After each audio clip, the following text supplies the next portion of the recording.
Salut, bienvenue dans ce nouveau cours de la langue Yimba. Aujourd'hui, nous allons parler un peu du passé en Yimba. Ce que je veux préciser aujourd'hui, c'est que dans la langue Yimba, le passé est une fonction du temps. Ça veut donc dire que quoi? Lorsqu'on veut parler du passé, ça dépend maintenant du moment où l'action va se produire dans le passé. Dans la langue Yimba, si une action vient de tout juste de se passer, on ne parle pas de cette action comme si l'action ne s'est passée il y a de cela 1000 ans.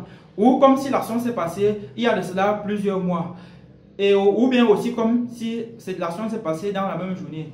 Donc, le passé est une fonction du temps, un peu comme toujours le futur, comme nous avons vu la fois passée, que le futur est une fonction du temps. Si par exemple, au passé, l'action s'est passée dans un intervalle de temps allant de 0 à 2 heures de temps, à partir du moment où on parle, alors on utilise le passé 1. Le passé 2 est utilisé pour des actions qui sont déjà passées dans un intervalle de temps allant de 4 heures de temps à une journée et demie maximum.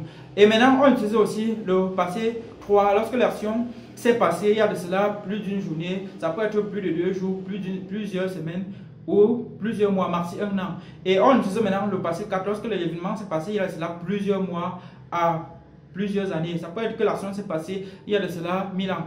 Et ce que vous devez aussi savoir, c'est que le passé 1, 2, 3, 4 de la langue Yimba, à leur forme simple, ils sont les équivalents du passé composé. Mais par contre, il existe aussi le passé continu. Et le passé continu de la langue Yimba est aussi divisé en 4 segments. On parlera de passé continu 1, passé continu 2, passé continu 3, passé continu 4. Maintenant, comme dans la langue Yimba, il existe le présent continu 1 et le présent continu 2, on parlera aussi dans la langue Yimba de passé 1 continu 1, de passé 2 continu 1, de passé 3 continu 1 et de passé 4 continu 1.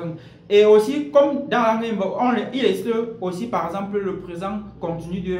On parlera aussi donc de passé 1 continu 2, de passé 2 continu 2, de passé 3 continu 2 et de passé 4 continu 2.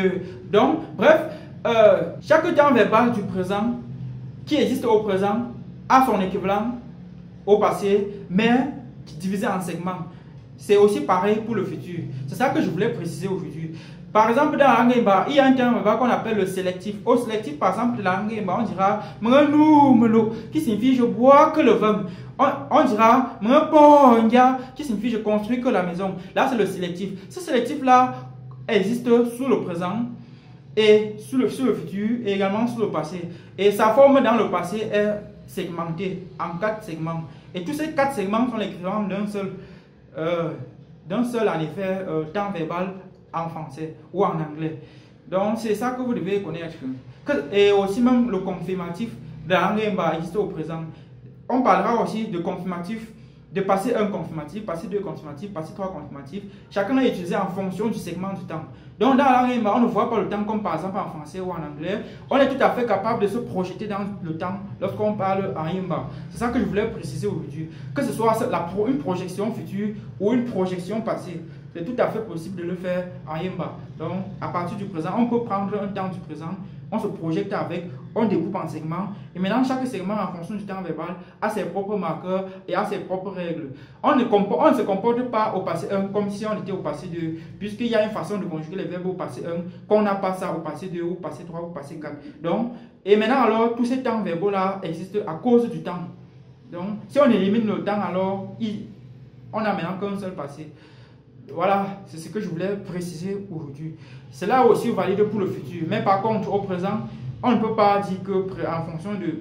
Le présent, c'est le moment où on parle. Donc, c'est pour ça qu'au présent, bien qu'il y a plusieurs temps au présent, c'est juste là. Ça ne se découpe pas en segments, comme au passé ou au futur. C'est ce que je voulais préciser aujourd'hui. Voilà, on se dit à très bientôt pour ceux qui sont abonnés. Bye!